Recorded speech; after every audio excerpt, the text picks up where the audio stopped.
কাছে যাব কবে পাবো ওগো তোমার নিমন্ত্রণ। নমস্কার, ভিলেজ কুকিং বাংলাদেশ ইউটিউব চ্যানেলে আপনাদের সবাইকে স্বাগতম। প্রথমে আপনাদের কানকে জঘন্য করে দেওয়ার জন্য সরি, আমি গান গাইতে পারি না। তবে গানটি এই আজকের রেসিপির সাথে আজকে ওয়েদারের সাথে খুবই ভালোভাবে যাচ্ছিল, তাই ভাবলাম একটু আপনাদেরকেও জ্বালাতন করি। যে ভাবা সেই কাজ, তাই একটু গেয়ে ফেললাম। যাই হোক, আপনারা কিছু মনে করবেন না। আজকে একটু মেঘলা মেঘলা ওয়েদার ছিল, যার জন্য ভাবলাম একটু কষা কষা করে মাংস চিকেন কষাটা তৈরি করি গরম ভাতে, খেতেও ভালো লাগবে আর সাথে ওয়েদারটাও দেখতে দেখতে খুব ভালো লাগবে। আমার না মেঘলা ওয়েদারটা সম্পূর্ণরূপে খুব ভালো লাগে। আমার রৌদ্র আবহাওয়াটাও ভালো লাগে, শীতের আবহাওয়া ভালো লাগে। মানে প্রকৃতির যে দানগুলো না, সেগুলো আমার অসম্ভব ভালো লাগে। তো যাই হোক, মাংসের রেসিপি অলওয়েজ মাঝে মধ্যে আমরা কিন্তু অন্য ধরনের ট্রিক্স ব্যবহার করে রান্না করি। তবে আজকে খুবই সাধারণভাবে রান্না করেছি। প্রতিদিন নিত্য ঘরে যেভাবে রান্না হয় সেভাবেই রান্নাটা করেছি।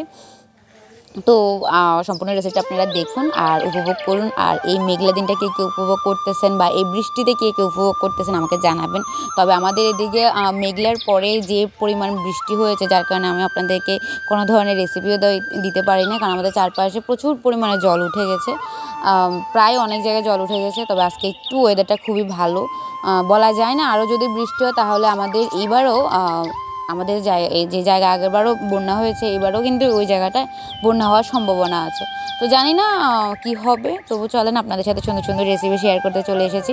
আমাদের বাইরে রান্নাটা কিন্তু সম্পূর্ণভাবে বন্ধ, কারণ আমাদের বাইরের চুলাটা সম্পূর্ণ জলে পরিপূর্ণ হয়েছে। আমি সম্পূর্ণ ভিডিওটা আপনাদেরকে দেখাবো যে আমাদের বাইরের চুলাটার কী অবস্থা।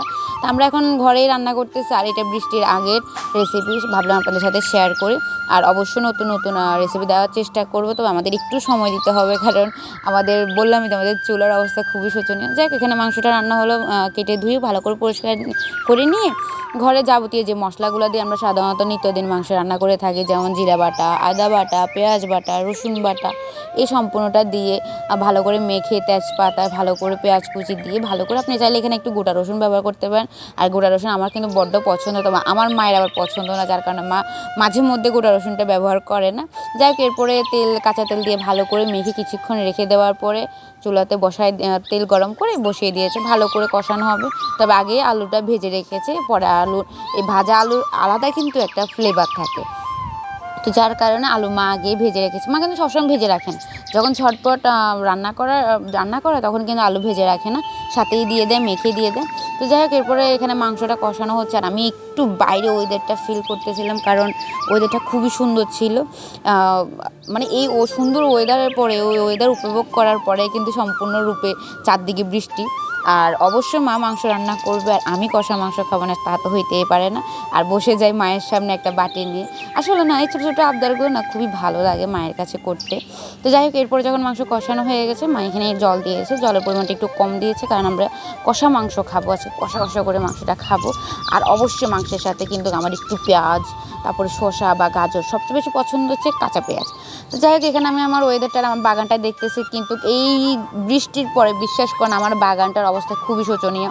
আমার প্রায় অনেকগুলা গাছ অতিরিক্ত বৃষ্টির কারণে আমার অনেকগুলা গাছ প্রায় মরো অবস্থা। জানি না এবারে যদি বন্যা হয় আগের বারের মতো, এবারে আমার প্রায় বাগানটা ধ্বংস হয়ে যাবে। আমার সুন্দর গোছানো একটা বাগান ছিল, যেটা এই বন্যায় আগের বারের বন্যা সম্পূর্ণ শেষ করে দিয়েছে। তবে জানি না এবার যদি সেম হয় তাহলে আসলে খুবই খুবই খারাপ লাগবে, যা বলার বাইরে। যাই হোক, এখানে মাংসটা কিন্তু রান্না হয়ে গেছে। আজকে কালারটা এরকম দেখার কারণ হচ্ছে আমরা এখানে আজকে পটকা মরিচ ইউজ করেছি, যার কারণে কালারটা এরকম হয়েছে। পটকা মরিচের ঝাল, মানে বোম্বাই যে মরিচটা থাকে আমরা ওটাকে পটকা মরিচ বলে থাকি, ওই মরিচের ঝাল তো অত্যাধিক, যার কারণে কালারটা আজকে এরকম হয়েছে। যাই হোক, রান্নার পাশাপাশি আমি একটু বাইরে ওয়েদারটাও ফিল করতেছিলাম, কারণ আমার কাছে খুবই ভালো লাগছিলো। তো যাই হোক, রান্নাটা শেষ, এরপর সুন্দর একটা প্লেটার তৈরি করে ফেললাম, বাঙালি প্লেটার, যারা কষা মাংস, সাথে ছিল একটু অন্য মাছের ডিমের একটি তরকারি। আপনারা যদি ওই রেসিপিটা দেখতে চান অবশ্যই আমাকে জানাবেন, আমিও রেসিপিটা আপনাদের সাথে শেয়ার করব। যাই হোক, আজকে রান্নাবান্না এইটুকু পর্যন্ত, কেমন লেগেছে অবশ্যই জানাবেন। আর অবশ্যই সবাই আমাকে একটু সাপোর্ট করবেন, আমার পাশে থাকবেন। আর অবশ্যই যারা নতুন তারা অবশ্যই আমার চ্যানেলটাকে সাবস্ক্রাইব করবেন। আর অবশ্যই আমাকে একটু সাপোর্ট করবেন। আপনাদের সুন্দর সুন্দর কমেন্ট কিন্তু আমাকে নতুন ভিডিও বানানোর জন্য অনুপ্রেরণা দেয়।